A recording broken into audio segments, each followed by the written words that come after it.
So, let's be honest here. Disney has been a train wreck for a while now. 2023 was an absolute dumpster fire for Bob Iger and his merry band of clueless execs.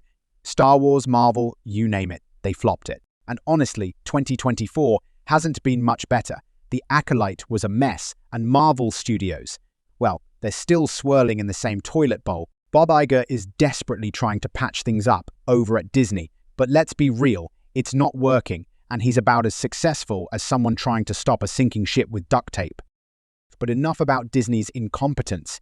Let's dive into the real juicy bit, Ryan Reynolds versus She-Hulk actress Tatiana Maslany. This drama is heating up, all because Deadpool and Wolverine absolutely destroyed at the box office. It made a cool $1.3 billion and counting, proving once again that when Ryan Reynolds sticks to his guns, entertainment over politics, the fans show up in droves. But apparently that success rubbed Tatiana Maslany the wrong way. Why? Because her scenes from Deadpool and Wolverine were axed. She's pissed that her She-Hulk cameos and behind-the-scenes footage won't even make it to the Blu-ray or streaming release. Disney, after endless negotiations, finally made it official. Maslany is out. Now she's whining about it, accusing Ryan of being sexist.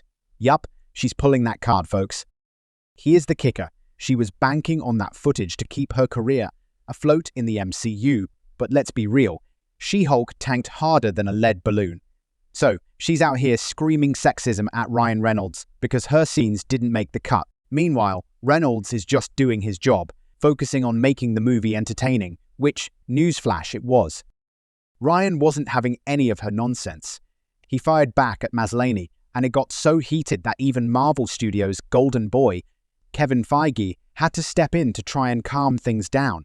You'd think Feige would have more important things to worry about, like the fact that Marvel is circling the drain. But nope, here he is trying to babysit a spat between two actors. And let's not forget why Maslany's so bitter. She sees the MCU as her golden ticket, her last shot at relevance in a career that's barely holding on. She's out here begging Feige to bring She-Hulk back into upcoming Marvel projects, like Avengers, Secret Wars, and Doomsday. But Ryan, yeah, he's not having it. He's completely against the idea of bringing her back, especially after all the chaos she stirred up on Deadpool and Wolverine. Oh, and Maslany had the audacity to accuse Ryan of excluding strong female characters like Captain Marvel and She-Hulk from the movie, calling it sexism. Girl, this is a Deadpool and Wolverine movie. What did you expect? A She-Hulk solo. Get real. Reynolds stood his ground, defending himself against these ridiculous claims during a recent remote meeting that involved Disney execs and other MCU cast members. The drama was so loud, it sent shockwaves through Marvel Studios. Now, this is classic Tatiana Maslany behavior. I mean, just look at how Disney has been casting these days. It's like they're hunting for the most problematic people possible. Look at Amanda Stenberg from The Acolyte. She's out here mocking Star Wars fans with cringy Instagram music videos. And now we have Maslany whining because her career's in the gutter.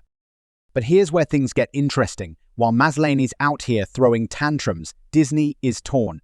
Bob Iger's practically begging Ryan to play nice and let Maslany into one more Marvel project with Deadpool. He thinks a fourth wall-breaking team up between She-Hulk and Deadpool could save the MCU.